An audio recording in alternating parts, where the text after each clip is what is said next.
Θα ήθελα να κάνω, αφού πω καταρχάς ότι σαν Δημοτική Αρχή είμαστε αναποτελεσματικοί.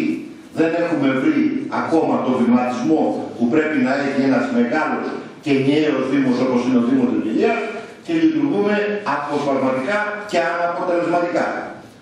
Μπαίνω στην ουσία. Έχω πει τουλάχιστον σε 5 συνεδριάσεις του Δημοτικού Συμβουλίου, όχι σε αυτό το Συμβούλιο και στο Καποδιστριακό Δήμο, ότι στο λιμάνι της Υπαρσίας γίνεται ένα τέρας. Μου είχαν πει τότε κάποιοι συνάδελφοι ότι μιλάω με τραγικό τρόπο. Αγαπητοί συνάδελφοι, το λιμάνι της Υπαρσίας γκρεμίστηκε. Κάποια εκατομμύρια χρημάτων που έπεσαν εκεί, το έργο καταστράφηκε. Η επικινδυνότητα του λιμανιού είναι μεγαλύτερη από πριν. Κατά τη γνώμη μου, όποιοι μελέτησαν, όποιοι εκτέλεσαν και όποιοι παρέλαβαν αυτό το έργο πρέπει να πάνε στην πόλη του εισαγγελέα. Και προτείνω, σαν Δημοτικό Συμβούλιο, να πάρουμε ομόφωνη απόφαση, συνοδευόμενη από μια μηνυτήρια αναφορά προς τον εισαγγελέα να αποδοθούν ευθύνες. Και δεν μπορώ να καταλάβω τότε την επιμονή ορισμένων φορέας του έργου να μην είναι ο Δήμος, αλλά να είναι η Περιφέρεια. Τώρα θα βρίσκουμε μπροστά μας ένα το κρατούμενο, θέλω απάντηση κύριε Δήμαρχε, σε ένα έργο που καταστράφηκε, σε ένα έργο που βλέπει ο κόσμος και γελάει. Τι κάνουμε εμείς σαν Δημοτική Αρχή? Δεύτερον, πριν από ένα χρόνο εκλάπησαν τα καλώδια από τα δίκτυα φωτισμού και στη μία είσοδο της πόλης και στην άλλη. Έχει περάσει ένας χρόνος, δεν έχει ανάψει ούτε ένας λαμπτήρας. Είναι αντανακλαστικά αυτά Δημοτικής Αρχής? Τι γίνεται με αυτό το πράγμα κύριε Δήμαρχε? Τρίτον, το οδικό δίκτυο εντός της πόλης. Δεν νομίζω ότι υπάρχει άνθρωπος που να παραδέχεται ότι η Κυπαρσία δεν έχει γίνει χωριό. Κάτι υπηρεσίες, κάτι που φεύγει μία πίσω από την άλλη και ερχόμαστε εδώ να κάνουμε νεκρολογίες, κάτι η κατάσταση του οδικού δικτύου της πόλης, κάτι η καθαριότητα, κάτι ο φωτισμός μας οδηγούν να έχουμε τα χαρακτηριστικά του χωριού. Έρχομαι τώρα σε ένα άλλο ερώτημα κύριε Δήμαρχε, με τη Διάκη. Συμμετείχα στην Επιτροπή η οποία είχε αναλάβει να κάνει το σχέδιο, μάλιστα είχε έρθει και ένας μελετητής από τα Σέρας, αν δεν κάνω λάθος. Συζητήσαμε πώς θα μπορέσει να επεκταθεί η ΔΕΙΑΚΗ σε όλα τα όρια του Δήμου, Τριφυλίας. Δεν έχει γίνει ακόμα τίποτα. Ξέρετε κύριε Δήμαρχε, γνωρίζετε ότι με ρωτούν συμπολίτες μας από το καλό νερό, καταργήθηκε η επιδρομή του νερού? Έχουμε να πληρώσουμε 2 χρόνια.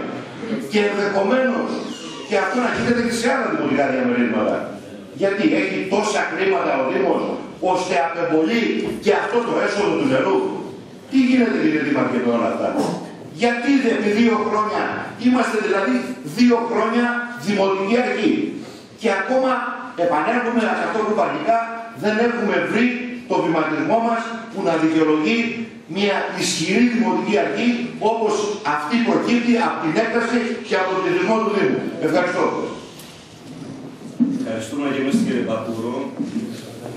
Οφείλω να πριν δώσω το λόγο στον κύριο Καπταγούρα να διευκρινίσω για άλλη μια φορά το Προεδρείο και ο νέος σας Πρόεδρος σε καμία περίπτωση δεν είχε κανέναν ιδιαίτερο λόγο να αποσύρει θέματα πέρα από τους αντικειμενικούς λόγους τους οποίους αναφέρθηκα. Ευχαριστώ κύριε Καπταγούρα το λόγο. Ναι, ευχαριστώ κύριε Πρόεδρε. Κύριε Δήμαρχε. Προσήλθε και ο κύριος Δρυμής Ιωάννης.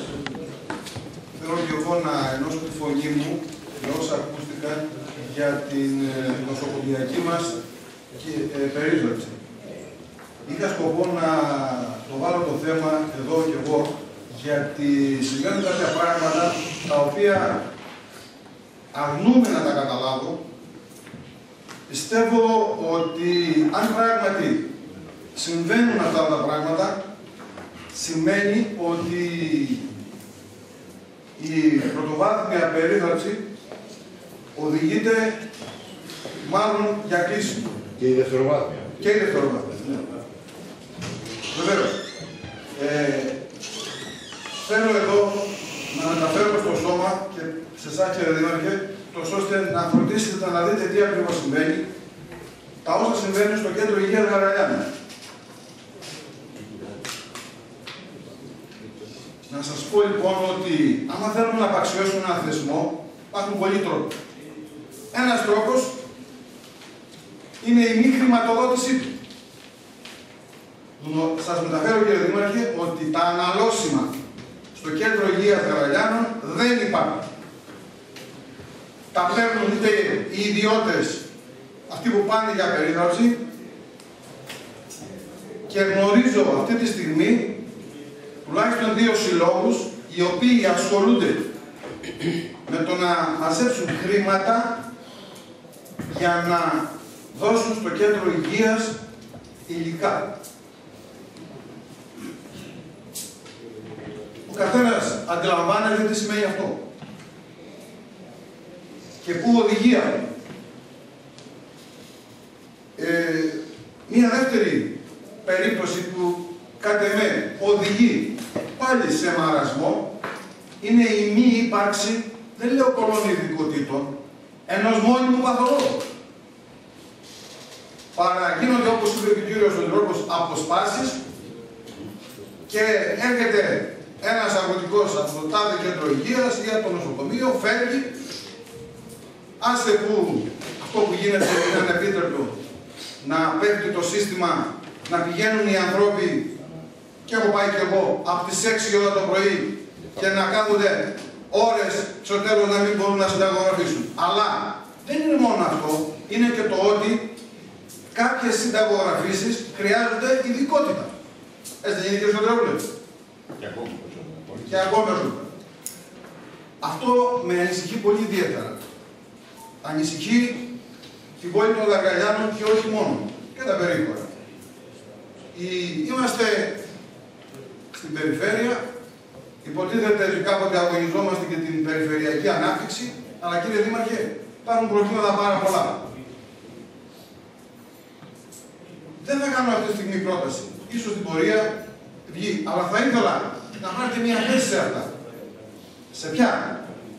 Στο πώς θα ενημερωθείτε πλήρως για την κατάσταση που επικρατεί στο κέντρο υγείας Γαργαλιάνων, για τους γιατρούς και για τα αναλώσιμα, και αν αυτή τη στιγμή ή και σε άλλο Δημοτικό Συμβούλιο ή το κάνατε χωρίς να μας πείτε τίποτα, κάποιον τρόπο για να βοηθήσετε ούτως ώστε να υπάρχουν τα αναλώσιμα.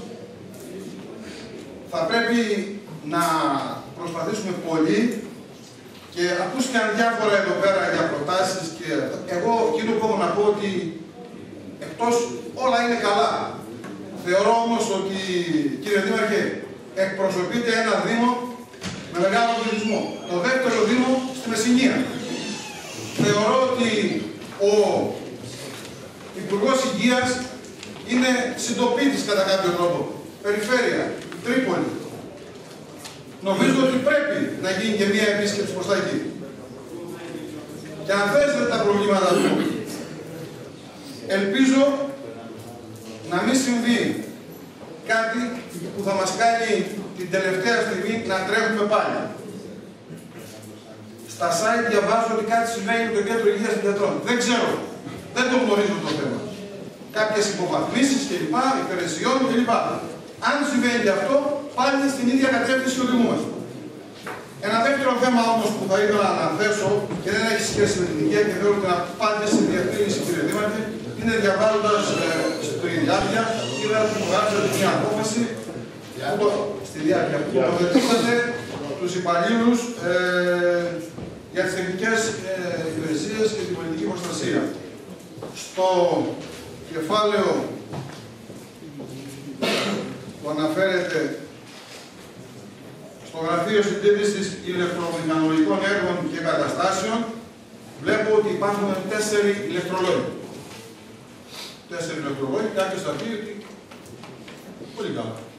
Έχουμε δημοτική ενότητα Γαργαλιάνων, Φιλιανδρών, Κυπαρσίας, Αυλώνα, Αϊτό, Τριφύλλα. Άρα κάπως μπορούμε να τα βολέψουμε με 4 ηλεκτρολόγους. Αν δεν σημαίνει αυτό όμως. Οι 2 εξ αυτών μένουν μόνιμα σε μια δημοτική ενότητα των Φιλιανδρών και οι άλλοι 2 στη δημοτική ενότητα Κυπαρσίας. Και θέλουμε παράδειγμα στους Γαργαλιάνους ή στο Μουζάκι να ανάψουμε, να βάλουμε μια λάμπα και δεν έχουμε ηλεκτρολόγο. Δεν ξέρω πώς το βλέπετε. Είναι δυνατόν 2 ηλεκτρολόγοι στα Φιλιατρά, 2 στην Κυπαρσία, κανείς άλλος πουθενά αλλού? Δεν πρέπει να το δείτε. Δεν πρέπει να το δείτε. Πώς είναι δυνατόν? Έχουμε φτιάξει έναν οργανισμό. Μιλάμε για τα γραφεία. Τα γραφεία δεν είναι 2 μόνο. Να συντομεύουμε. Ναι, νομίζω είναι η ερώτηση, η φύση της ερώτησης τέτοια. Και το προχωράμε να τελειώνω, κύριε Πρόεδρε. Πήραμε 2 οκταμινίτες. Δηλαδή δεν μας φτάνουν αυτοί, προσθέσαμε βάρη στο Δήμο. Αλλά κοιτάξτε, οι 2 ενότητες έχουν 2 μονίμους υπαλλήλους. Οι Γαργαλιάνοι έχουν 1 οκταμινίτη, μόνο για προμήνες. Το τι θα γίνει μετά δεν ξέρουμε. Το ίδιο και η Αυλώνα και ο Αϊτός. Θα ήθελα μια απάντηση. Πώς το βλέπετε αυτό? Ταιριάζει και με την ισόρροπη ανάπτυξη. Ευχαριστώ. Ευχαριστούμε και εμείς, κύριε Καρταβούρα, στον λόγο, στον κύριο Βασιλόπουλο. Εγώ πριν πω στην Μεσσέλα έκανα μια μικρή... ένα μικρό πρόλογο. Όσοι και συνάδελφοι... Όσοι και συνάδελφοι... Όλα. Άψατε τα πόδα για να μην όσοι και συνάδελφοι δεν έχουν διαβάσει τον Όρουελ, τον Τζορτζ Όρουελ στο βιβλίο 1984 και η φάρμα των ζώων, να το διαβάσετε. Το βιβλίο αυτό, το οποίο γράφει, τα δύο που γράφηκαν στη δεκαετία του 40, έχουν ένα προφητικό χαρακτήρα.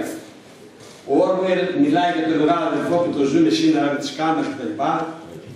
Ο Όρουελ μιλάει για Υπουργεία Ανάπτυξης, θα δημιουργεί κάποτε που θα διαχειρίζεται τη φτώχεια. Υπουργεία Ανάπτυξης που θα διαχειρίζεται τη φτώχεια. Υπουργείο Ειρήνης που δεν θυμάζει πόλεμο. Αυτά γράφει ο Όρουελ στη δεκαετία του 40. Είναι φαινόμενα τα οποία τα ζούμε σήμερα. Τα γεγονότα όπως διαμορφώνονται και οι συνάδελφοι, λυπάμαι ιδιαίτερως, δεν είναι αστρέψιμα. Τα περισσότερα είναι προγραμματισμένα. Εμείς πρέπει να αγωνιστούμε και να φτιάξουμε αυτά που μπορούμε και περνούν από το χέρι μας. Αλλά δυστυχώς δεν κάνουμε ούτε αυτά. Επαναλαμβάνουμε λοιπόν στα θέματα τα οποία αφορούν την ενημέρωση του κ. Δημάρχου, θα πω το εξής. Οι εφορίες, αυτές θα καταργηθούν, έλεγε ότι θα αντικατασταθούν με γραφεία. Καταστρέφεται αυτό είναι υποχρέωση της πολιτείας. Η οργάνωση των ΚΕΠ, αυτό το κέντρο εξουσίας των φορολογουμένων, δεν είναι υποχρέωση των Δήμων να το οργανώσουν και να κάνουν δαπάνε στη Δήμη. Εφόσον είναι υποχρέωση της πολιτείας που έχει το έργο των Γαργαλιάνων και πρέπει να κάνει εκεί πέρα ένα τέτοιο γραφείο, το κάνει η πολιτεία. Δεν το κάνει η Δήμη. Δεν αναφέρουμε τόσο στη δαπάνη, όσο στη λογική. Δεν μπορεί να συμβαίνει αυτό σε ένα κράτος το οποίο θέλει να είναι σεβαστόδια. Να εκφορτίζουν ένα σε στο άλλο και να μην τι γίνεται. Χαίρομαι ιδιαίτερως και οι συνάδελφοι που και ο κύριος Παπρός μιλήσει για βηματισμό που δεν έχει ο Δήμος, γιατί ήταν κάτι το οποίο το είχα αναφέρει από την αρχή, από το πρώτο έτος της λειτουργίας του Δήμου. Χαίρομαι διότι έχει πλέον γίνει συνείδηση σε όλους ότι ο Δήμος δεν είναι αποδοτικός, ότι ο Δήμος δεν είναι αποτελεσματικός, ότι ο Δήμος πρέπει να αλλάξει τρόπο σκέψης και τρόπο δράσεως, ο Δήμος πρέπει να αποβάλει παλιές νοοτροπίες και παλιά κατεστημένα, έτσι τα οποία έχουν φέρει τη χώρα και την κοινωνία σε αυτό το επίπεδο. Είπε και ο Δήμαρχος ότι θα κάνουμε μια καινούργια αρχή. Εγώ θα κάνω σημαία για την επικοινωνία στην καινούργια αρχή και θα χαρώ ιδιαίτερα να τη δω να είναι και σύντομη. Και ο κ. Κακάπορος με ικανοποίησε επίσης, διότι προ ενός και μισού χρόνου είχα πει τι κάνουν οι δύο ηλικιούς Γαραλιάνους στο Ισόκ, στα Φιλιατράκη και στην Παρισία. Επί 365 μέρες δεδομένων των αργιών δουλεύουν επί 8 ώρες συνεχώς στις εργάσιμες ημέρες και δεν μπορούν να πάνε να βρουν άκρη να πάει το καπαλού. Αυτά τα φαινόμενα, κύριε Δήμαρχε και κύριοι συνάδελφοι, ο οποίος το γεγονόσατε, δεν υπάρχει πολιτική απόφαση, το λέω κύριε Δήμαρχε για πολλωστή φορά, η πολιτική απόφαση να ομογενοποιηθεί ο Δήμος. Δεν υπάρχει περίπτωση να προχωρήσει ο Δήμος με αυτή τη δομή. Αυτή η αποκεντρωμένη διοίκηση, την οποία επικαλείστε κάθε φορά με τα δημαρχία ανοιχτά, θα έχει σαν αποτέλεσμα το οριστικό κλείσιμο του Δήμου, την οριστική χρεοκοπία του Δήμου. Δεν μπορώ να καταλάβω γιατί αποτελείται αυτό. Δεν μπορείτε να σκέφτεστε και δημαρχοί συνάδελφοι, κανείς από εμάς δεν δείτε να σκέφτεται με τα μάτια στις εκλογές του 2014, το τι κάνεις χωρίς αυτό. Οι εκλογές γίνονται, η φιλοδοξία πρέπει να υπάρχει. Αλλά δεν πρέπει στο βωμό των φιλοδοξιών να θυσιάζουμε το συμφέρον της κοινωνίας. Ο Δήμος πρέπει να πάει μπροστά, ο Δήμος πρέπει να δώσει έργο. Και συμφωνώ απόλυτα και κλείνω με την νομοθέτηση του κ. Μπακούρου για το θέμα του λιμανιού. Το άκουσα και γυρίστηκα πραγματικά. Δεν έχω γνώση της ζημίας που έχει γίνει στο λιμάνι, αλλά καθώς το έκανε ο κ. Μπακούρος, εκεί έγινε κάτι τραγικό. Και γι' αυτό βέβαια θα πρέπει το Δήμο να πάει σε αυτή τη θέση. Πρέπει αυτό το παγοπότη που συνέβη τα τελευταία 30 χρόνια στη χώρα πρέπει να σταματήσει. Αυτή λοιπόν η λιμνεώνες του δημοσίου πλούτου πρέπει να λογοδοτήσουμε. Πώς θα γίνει? Δεν είναι δυνατόν να ταλαιπωρούν για κοινωνία ολόκληρη χάρη των εθνικών εργολάβων, ξέρω ποιοι είναι αυτοί τέλος πάντων που κλέβουν. Έτσι, και δεν τιμωρείται. Πρέπει κάποτε αυτό το τελειώνει να σταματήσει. Το στροπάρει τελειώσει. Ευχαριστώ πάρα πολύ. Ο λόγος του κ. Καμπανόπουλου. Συνάδελφοι, θα ήθελα να μείνω στο τελευταίο αυτό που είπε ο κ. Βασιλόπουλος και είναι σε συνάφεια με αυτό που ακούστηκε από προλαλήσαντα σύμβουλο της αντιπολίτευσης. Μηνυτήρια αναφορά σε αυτούς που είναι υπεύθυνοι για το κατάντημα του λιμανιού του Παρισίας, του λιμανιού Τριφυλίας ουσιαστικά. Δευτέρου λιμένους στη Μεσσηνία. Παρακαλώ, επιμένω και λέω μία μηνυτήρια αναφορά και διαδικασίες νομικές εις βάρος της περιφέρειας και των μηχανικών που υπέγραφαν μαζί με την εταιρεία, διότι εδώ λέγεται ότι ο αρχιμηχανικός της περιφέρειας που υπέγραφε ήταν και μέτοχος της εταιρείας η οποία ανέλαβε την κατασκευή λιμένος και Παρισίας. Ξέρουμε και το όνομά του και δεν το έχει πράξει κανένας. Αλλά το δούλου του δεν ξεκινάει από εκεί που φεύγει ο παρτολός χρημάτων, ξεκινάει από τους συνταξιούχους, από τους ανέργους, από τους παιδικούς σταθμούς και από τα σχολεία. Εκεί που χάνεται ο παρτολός των χρημάτων δεν βάζουν το χέρι τους. Λοιπόν, μηνυτήρια αναφορά στην περιφέρεια, στους περιφερειάρχες εκείνης της εποχής και στους μηχανικούς που υπέγραφαν για αυτό το έγκλημα που έγινε στο λιμάνι της Παρισίας. Είναι η ίδια εταιρεία που 2 χρόνια νωρίτερα είχε αναλάβει την κατασκευή του εθνικού δρόμου της Παρισίας Φιλιατρών. Η εταιρεία DS. Ένα είναι αυτό. Βεβαίως, κύριε Μπακούρα, πρέπει να υπάρχει και μια μηνυτήρια αναφορά του κάθε Έλληνα προσωπικά, ατομικά, αλλά και όλων μαζί, πέρα από κόμματα όπως είπε ο κ. Σωτηρόπουλος, σε αυτούς τους 2 κυρίους που σε διαταγμένη υπηρεσία ξένων κέντρων έβαλαν τη χώρα σε αυτή την ιστορία. Στην ιστορία του στραγγαλισμού της, στο όνομα της σωτηρίας, για να μην βουλιάξει η οικονομία της, που τη στραγγάλισαν ενώ ήξεραν ότι το δούλου του όπου περνάει εδώ και 50 χρόνια είναι ένας τυφώνας που δεν αφήνει τίποτα όποιο. Ούτε νοσοκομεία, ούτε δήμους, ούτε υπηρεσίες, ούτε οίκα, ούτε τίποτα. Συνεπώς μην ψάχνουμε τώρα να λέμε γιατί κλείνει το οίκα, γιατί κλείνει η εφορία. Όταν πέραμε στο δούλου του με ελαφρά την καρδία, ξέραμε πολύ καλά ότι αυτά θα επακολουθήσουν. Γιατί? Διότι όλος αυτός ο χώρος που ερημώνεται φέρνει και βαθιά ύφεση και φτωχοποίηση και ανεργία και αναστάτωση, τα καλύτερα εργαλεία για την παγκόσμια κυριαρχία μιας ξένης παγκόσμιας κυβέρνησης. Είναι ορατά αυτά. Τα ξέραμε και πρέπει να τα πολεμήσουμε. Και από εδώ μέσα λέμε να μην κλείσει το νοσοκομείο. Πώς πρέπει να κάνουμε και κάποια κίνηση με κλείσει και ο Δήμος. διότι ουσιαστικά κατά το ίμιση εδώ και 3 χρόνια έχει κηρύξει στάση πληρωμών. Στάση πληρωμών σε μικροπρομηθευτές, σε μικρομάγαζα, σε καταστηματάρχες.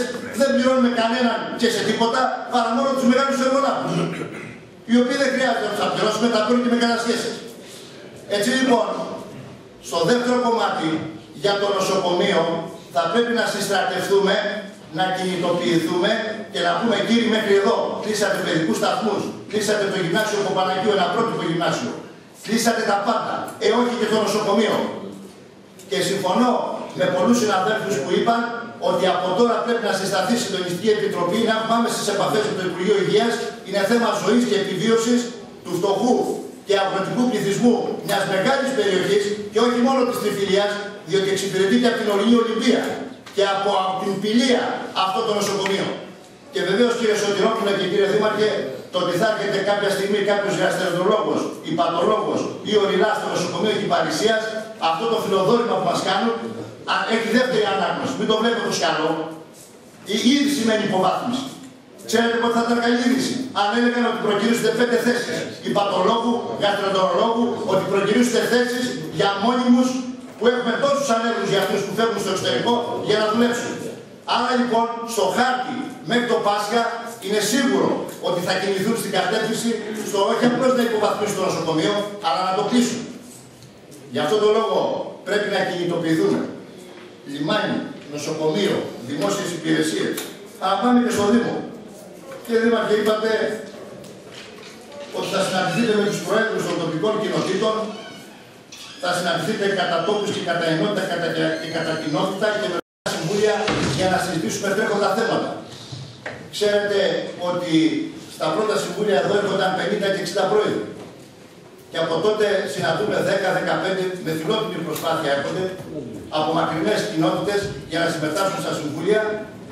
Και αυτοί οι σύμβουλοι, αυτοί οι πρόεδροι που είναι τα ζωντανά κύτταρα της υπαίθρου και των ορεινών κοινοτήτων έχουν απαξιωθεί πλήρως από τη Δημοτική Αρχή, έχουν υποτιμηθεί και απαξιωθεί πλήρως σε τέτοιο βαθμό που οι άνθρωποι τους καταντήσαμε όχι απλώς σε πέτες, τους καταντήσαμε στη χειρότερη κατάσταση που δεν μπορούσαμε να φανταστούμε.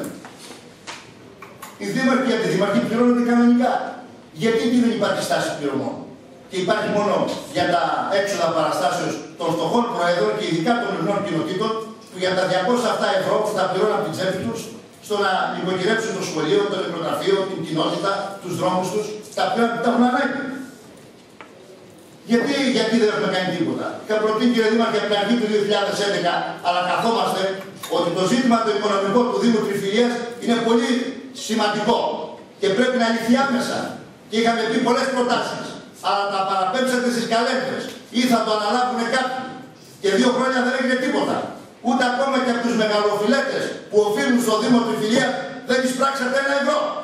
Και τους ξέρουμε, δεν είναι πάνω από 5. Τι κάνατε 2 χρόνια? Πότε θα τα εισπράξουμε? Όταν θα μας πει η Επιτροπή ότι κλείνει ο Δήμος Τριφυλίας? Είμαστε ο μοναδικός Δήμος στη Μεσσηνία, ο μεγαλύτερος σε έκταση και μετά την Καλαμάτα σε πληθυσμό, αλλά ο τελευταίος σε λειτουργία. Δεν έχει ακουστεί σε κανέναν Δήμο της Μεσσηνίας να μην έχουν πληρωθεί οι πρόεδροι των κοινοτήτων. Δεν έχει ακουστεί αυτό. Και η Επιτροπή κάποιοι να συνεχίσουν να παίρνουν τους μισθούς τους, ενώ θα μπορούσαν να τους καταθέσουν στο κοινό ταμείο του Δήμου για να πληρωθούν οι ορεινές κοινότητες πρωτίστως και μετά ο εαυτός τους. Αυτός είναι τελικά ο νόμος της καρέκλας. Αυτό είναι λοιπόν το παζάρι της καρέκλας. Να εξασφαλίσουμε τα φεύγοντα και την πληρωμή 3-4 εις βάρος όλου του λαού. Δεν θα πω άλλα πράγματα, αλλά είναι πολύ σοβαρά αυτά. Θα σταματήσει αυτό που γίνεται στο Δήμο Τριφυλίας. Θα σταματήσει σήμερα. Δεν θα ξαναγίνεται πια αυτό. Στην πλάτη του κόσμου, πίσω από την πλάτη τη δική μας, πίσω από κλειστές πόρτες. Τελειώσατε κύριε Κανέλο? Ένα σας λέω και τελειώνω. Ότι αυτό το χάλι δεν πάει πια. Εάν έχετε ίχνος αυτοσεβασμού ή παραιτηθείτε όλοι σας, ή καλέστε όλους και την αντιπολίτευση και τους προέδρους σε συστράτευση για αναγέννηση του Δήμου μας. Δεν έχετε τον λόγο κύριε Παπούρο, δεν έχετε τον λόγο.